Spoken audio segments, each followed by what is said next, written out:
Ada orang cakap beli ikan ni tak best sebab tak boleh tidur sekali. Beli kucing best sebab boleh tidur sekali. Taklah, tak macam tu. Dia bukan macam mana kita enjoykan hari-hari kita dengan dia je. Dia pasal impak apa yang kita jaga tu untuk hidup kita. Saya beli ikan, saya rasa makin lengkap hidup saya. Makin warna-warni macam tu. Pasal tak boleh tidur dengan ikan. Boleh. Saya ambil oksigen ni, saya alihkan oksigen ni tau. Saya letak kat dalam kolam. Hari ni merupakan hari special untuk goldfish saya. InsyaAllah korang akan saya jual. Tapi saya tak buat post kat tempat jogging Sungai Kapeh. Tapi bukan tu yang special sebenarnya. Orang cakap kalau beli ikan muka pun macam ikan.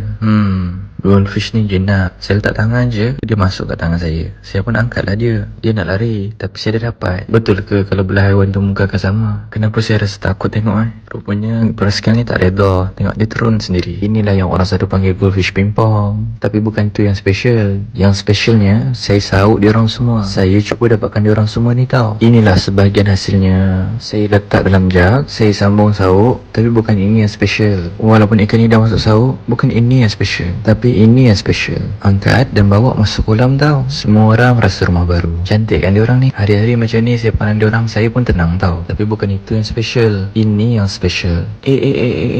Comel ni. Goldfish saya ni campur-campur tau. Saya pun cucilah kaki. Saya pun celuplah kaki saya kat dalam kolam. Tapi saya agak sedih sebab saya rasa ikan-ikan tu broken. Semua lari daripada kaki saya. Teruk sangat ke baunya. Last-last saya yang broken rupanya. Tapi bukan itu yang special. Ini yang special. Beli ikan ni melelangkan. Lagi-lagi ikan goldfish ni tak ada gigi. Dia akan nonyok je korang tahu. Duduk macam ni pun diorang okey je. Tapi bukan itu yang special.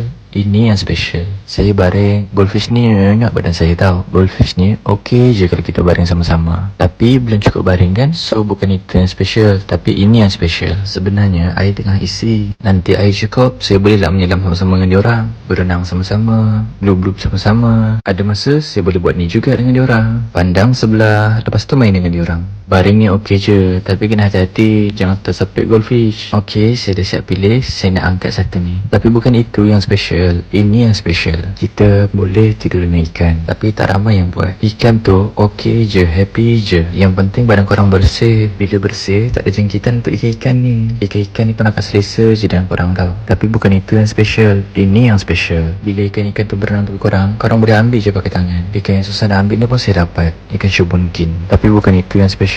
Ini yang special. Tak perlu risau pasal makanan dah.